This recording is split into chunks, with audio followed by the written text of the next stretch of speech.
Hi, I'm Ken Holmes from CertiKit. One of the questions we're often asked is, how much does it cost to become certified to the ISO 27001 standard? So in this short video, we're going to look at the main sources of that cost.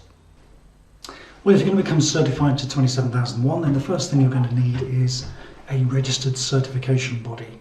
So these are organisations such as BSI or LRQA who can actually come in and do the certification audits. Now, the audits actually consist of two stages, stage 1 and stage 2, and usually stage 1 is shorter than stage 2, and one of the things that the certification body will be interested in is to ask you a bunch of questions to work out how many days it's going to take for them to audit you to their satisfaction to then be able to issue a certificate. So the kinds of factors involved here are the size of the organisation in terms of employees and in terms of number of sites, and also how much risk there is inherent within the services or products or services you provide.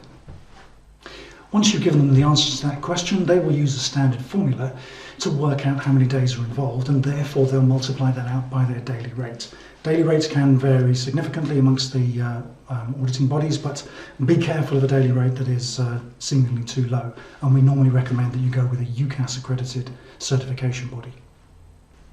So how much does it cost per day? Well, typically we're seeing rates between about £1,000 and £1,500 for an auditing day, and quite often some of these organisations will also charge you an administration fee on an annual basis as well for maintaining your certification. So what are the costs you need to consider as well? So as well as external auditing for certification, you're also going to need some internal audits done. So you'll need to have an internal audit program, and if you don't have an internal audit department already, then you may need to employ someone external to come in and fulfil that internal audit requirement of the standard. Typical daily rates are probably between £500 and £1,000, and the number of days required will again depend upon the size of your organisation. You're also going to need to think about training and qualifications. In ISO 27001 there are the lead auditor and a variety of other qualifications for geared around auditing and implementation of the ISO 27001 standard. But in general information security, there are also things like CISSP, CISM, and a variety of other relevant qualifications that you might want to consider, each of which may have continuing professional education requirements as well. And these obviously will all have a cost.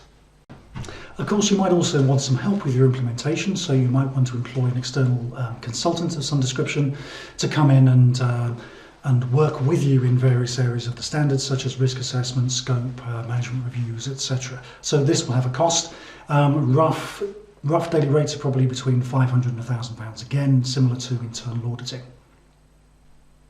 If you're going to use some kind of system to manage your ISMS, then you need to also factor in possible hardware and software costs, or costs of a cloud service that will help you in terms of keeping track of your documentation and doing things like risk assessment and so on.